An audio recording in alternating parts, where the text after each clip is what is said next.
Good morning, everyone. As you can see, it's starting to get a little cold. Fall is upon us. And Mhm. today on our Motivation Mondays, we're going to talk about money. So today will be a Money Monday. And we're excited because we're going to talk about being poor. Are you poor? Let me do the definition of poor for you. I can get it to come up on my phone now. I looked it up beforehand. Okay, here's the definition: worse than is usual, expected, or desirable, of a low or inferior standard or quality. Many people are eating a very poor diet or lacking sufficient money to live at a standard considered comfortable or normal in a society. People who were too poor to afford a telephone. Now we're going to get to the telephone in a minute because that is a very common standard. But think about the standards for money. You can have a standard. I mean, if you live in a wealthy Mhm. area, that may be the standard.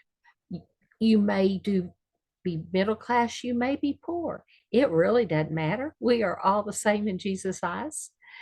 But the thing about poor, it's it's like wealth. Somebody said, why would you say wealth instead of rich? Well, rich kind of tends to go with money, but wealth is in all areas: spirit, soul, and body. You can be very poor spiritually and not know the word of God, not know how you're supposed to live, not have a community to share with. You can be poor in soul, and that would probably be where the money and the things come into to play. Or you can be poor in body, and that's your health. And your health is your wealth.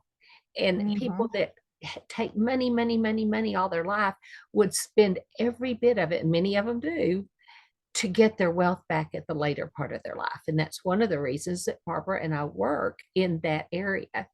And on that note, I'm Carol Henderson, and I have Life by Design, and Mhm. I teach you how to design your life so that it's better than it was the day before. And you can spiral up or you can spiral down, Yeah. and it's your choice. Life is a choice. So that's one of the things that I do, and I work in the realm of spirit, soul, and body. But I want to introduce my co-host, and she's going to give you the points that we're going to cover today. But And this is Barbara Ellison, the co-hostess with the mostest. absolutely, that's why you love me. Yes. Anyways, yeah, And I'm I Barbara. hope y'all brought your coffee. She Yeah, I doesn't brought drink my coffee, cold. but yeah, Yeah, she does I drink don't drink. coffee. I'm a non-coffee drinker, and there's Well, lots of us it's out a there. There's cold lots of us out fall morning. The Yeah, leaves are rustling, and this you is hear the true. rain is falling. The temperature dropped from 74 to 47 in about an hour and a half here. Wow. And it started raining. Yeah. Anyways, yeah, I'm Barbara Ellison, transformational life trainer.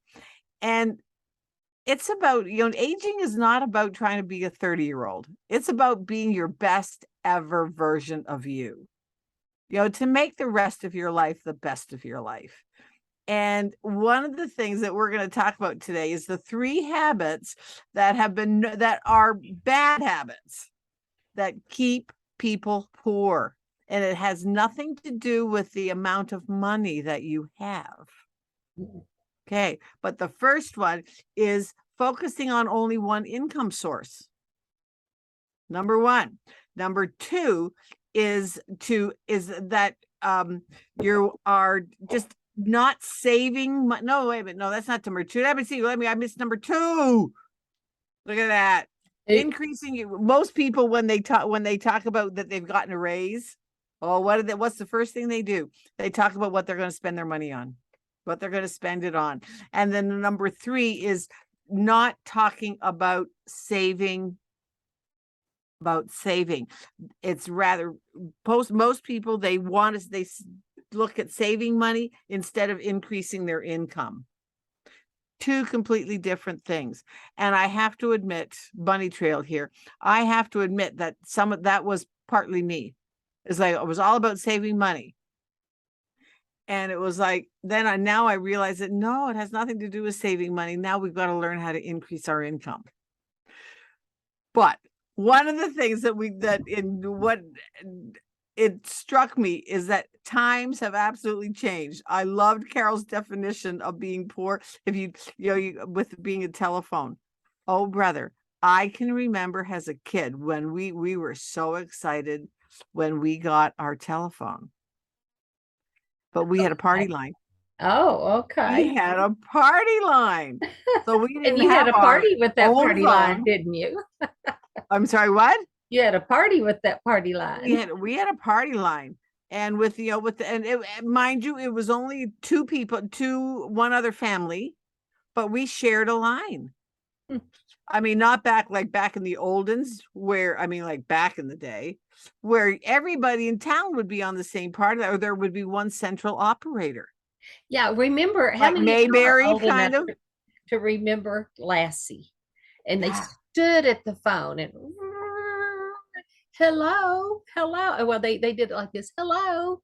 And the person at the central station would pull the thing out and plug it in.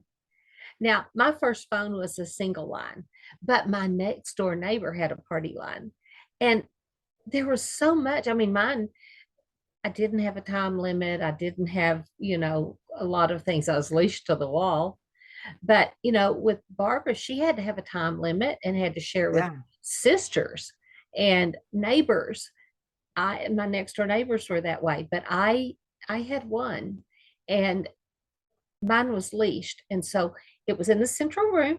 I mean, in the hall, we had a hall, and then we had a little hall that had the floor furnace in it. And around it was the bathroom, my room, and my parents' room, and then the other bedroom. And I would, because of privacy, I would take it, and I'd say the cord would stretch 8 or 10 feet. It wasn't long. And back then, I don't think that you could get longer cords. No. There was that standard cord that came with the phone, a big black phone with the handle on it and the rotary dial. So I would take it and stretch it into my bedroom. Right. Well, in the winter, that floor furnace was hot and the cord was over the floor furnace, and my quiggly thingies just kind of got. And my parents are going, "What are you doing? You can't do that anymore. You're going to ruin the phone." But right. How many kids wouldn't even understand? Oh, I can answer my phone on my watch now. Yeah. The first time I did it, it was like, ooh, I have really come a long way. I can answer my phone on my watch. Yeah. I was like, you are kidding me. And you talk about now with some of the kids that they have no concept. What do you mean you had to share a phone? Yeah. Not let alone share a line with another family. Well, and think about, I mean, they share lines, but each phone has its own line. They share a bill, basically. Yeah, we share a bill. Yeah, we're all like family sharing. Yeah. But think about that, they don't have a concept, but there's a joke about putting some young people in a room and trapping them in there with a rotary phone and say, call. How do you use this? And they don't have a concept of how to, and there's something else that's very much like that. But I mean, how many of y'all out there were the TV remote? And of course, it wasn't that big a deal because there were only 3 channels. Okay, when there were only 3 channels, and they went off at midnight. But oh yeah, ours went off at 11 o'clock, and there was that big thing that said off the air. Yeah. Well, first of all, because we're here, we had the Jets and we had the national anthem and, stuff playing, and then it went off. But there's nothing. And I liked to stay up late and sew. I sewed most of my clothes in high school, all of my clothes in high school, because I liked that better than what I could buy. But, it's like, okay, this is kind of boring. TV's off. Yeah. Right.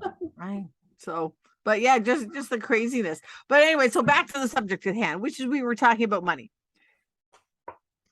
And that's exactly what started this conversation when Carol and I first talked about what we were going to do today, is that we were talking about money. And I was like, yeah, but I grew up, we didn't talk about money. Yes.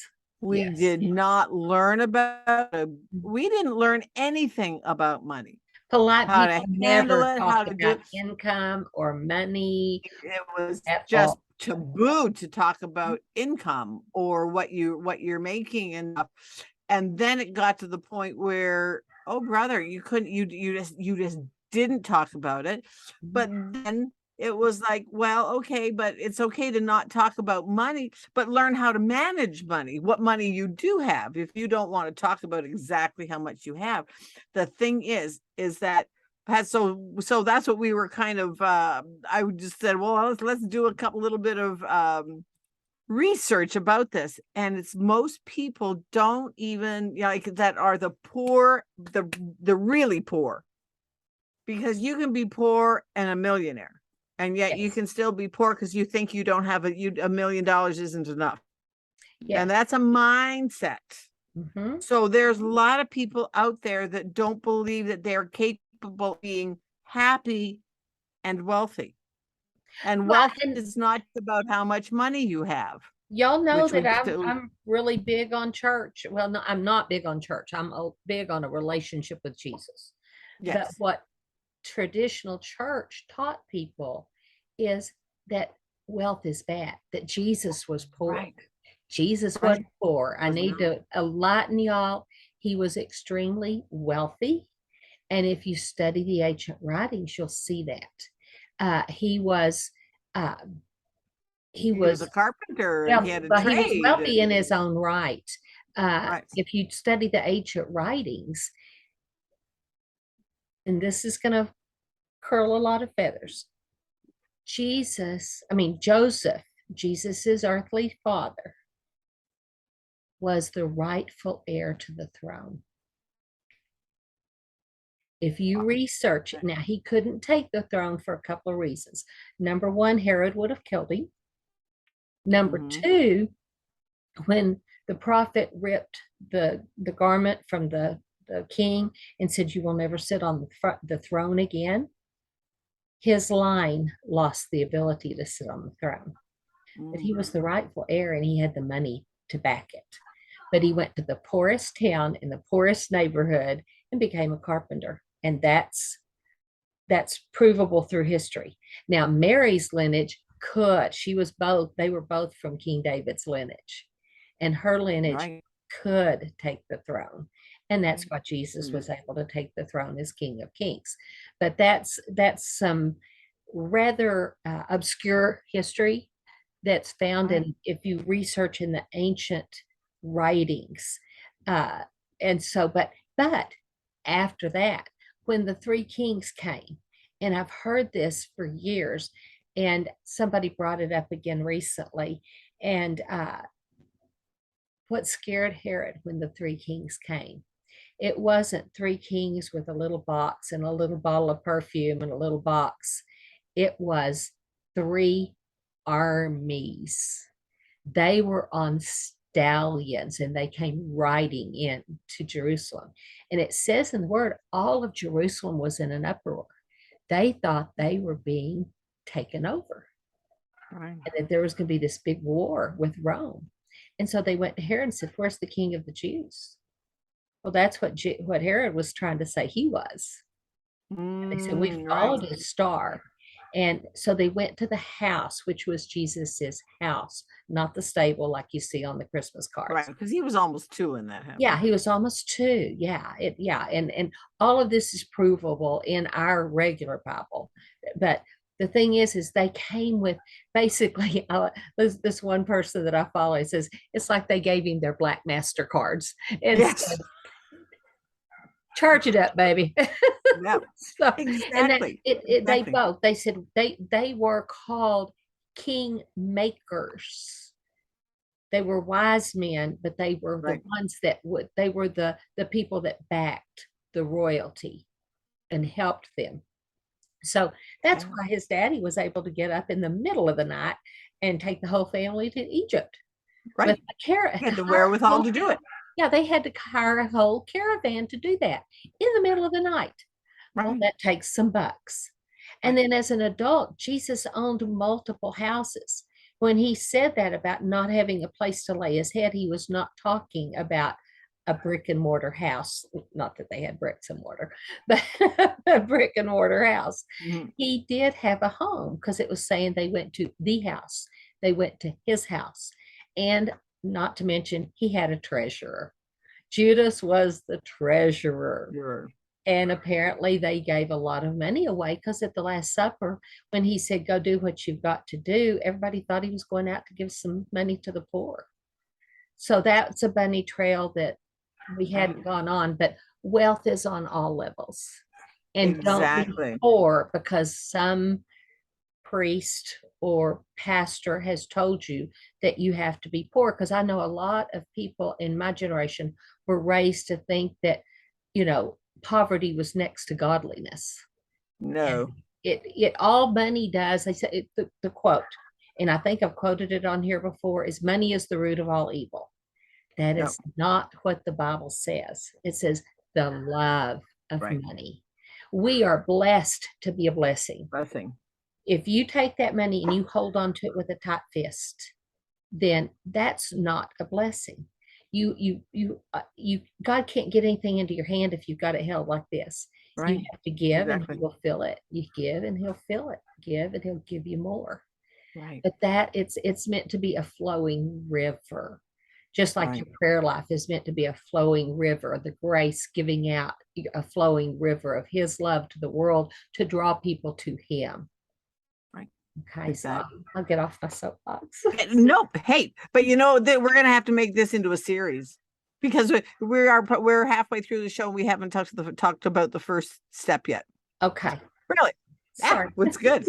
But the thing is that most people, they're not taught. We're not taught about investing. We're not taught in schools. It's not taught in the household. And unless you are part of one of the small percentages of people who are actually serious about becoming financially successful, things are happening in the world right now that there are going to be some unpleasant or maybe unnerving, even unsettling things Oh, that are yes. coming down the pike. Yes. That are Yes. coming down the pike, because what's happening is that so many people, they have a single job, or in many cases, jobs. Yes. And Carol has said many times that what's the definition of job, Carol? Just over broke. And it doesn't matter if it's somebody that's making 100,000 a year, a day, a month, Yeah. whatever, it doesn't matter. Well, Or somebody that's making 10,000 a year. yeah. Just over broke is just over broke. And part of that is one of our points. It's Well, and it's a so much of mindset. It is a mindset. it's a mindset, because focused on only one avenue of income. Yes. It doesn't matter what that income is. If it's a job, I don't care if you're a corporate CEO, if that's your only income, then it's a one income family. And you spend all your time, all your energy, all your effort to keep corporate job. Well, what happens if you find out that you have been in this corporate job and you've climbed the corporate ladder, and now you get to the top and you realize you've climbed the ladder on the wrong building and you hate it? Well, yes. And you hate it. Yes. You're in serious trouble. Yes, I have a friend that happened to. He started, his first job was working at a bank right out of high school.